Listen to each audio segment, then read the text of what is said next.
আমি আসছি, এখনো সবাই বসে আছেন। ফাঁসি ফাঁসি ফাঁসি চাই,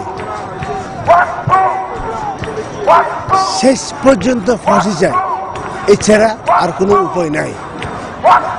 সবাই বেরিয়ে আসেন, যারা এখনো বসে আছেন সবাই বেরিয়ে আসেন। এই একটি মাত্র উপায়, ফাঁসি ফাঁসি ফাঁসি চাই। আমরা একটু সামান্য গান চর্চা করি। আমরা এই ঢাকা বিশ্ববিদ্যালয়ের ছাত্র, আমরা একটু সামান্য গান চর্চা করি। আমরা এই ঢাকা বিশ্ববিদ্যালয়ের ছাত্র ছিলাম, কিন্তু এখন কষ্ট লাগে আমার বাবার দিকে তাকালে, আমাদের মুরব্বীদের তাকালে। একই দেশে দুই রকম আইন হতে পারে না, একই দেশে দুই রকমের আইন হতে পারে না। একই অপরাধের জন্য দুই রকম সাজা হতে পারে না। তাই আমি একজন কিছু না, গায়ক না, আমার নাম মেজবাহ আহমেদ। আমি একটু শাস্ত্রীয় সঙ্গীতের চর্চা করি। বাসুদা আমার আগে কথা বলে গেছেন, উনি আমার বড় ভাই, উনি আমার শ্রদ্ধেয়।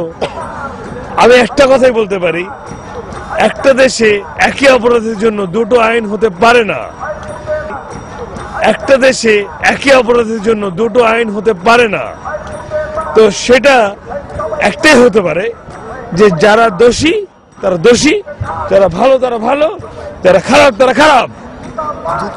তাদেরকে একরকম ভাবে কিভাবে করবেন, ট্রাইব্যুনাল আইন বুঝি না, আমি কোন রকম জুরিডিকশন বুঝি না।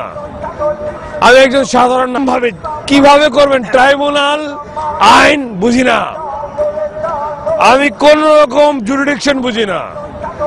আমি একজন সাধারণ নাগরিক, ট্যাক্স পে করি, আমার টিন সার্টিফিকেট আছে, আমার নাম মেজবাহ আহমেদ। আমাকে খুঁজলে TIN টিন সার্টিফিকেট আছে। আমি টিন দেই, সেটাতে গভর্নমেন্টের বেতন হয়, গভর্নমেন্টের কর্মচারীদের বেতন। আমি টিন দেই, সেটাতে গভর্নমেন্টের বেতন হয়, গভর্নমেন্টের কর্মচারীদের বেতন হয়।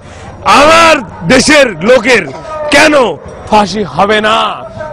নয়, আমার দেশের লোকের কেন ফাঁসি হবে না? কজন লোককে খুন করলে ফাঁসি দিবেন? That's all. Thank you very much.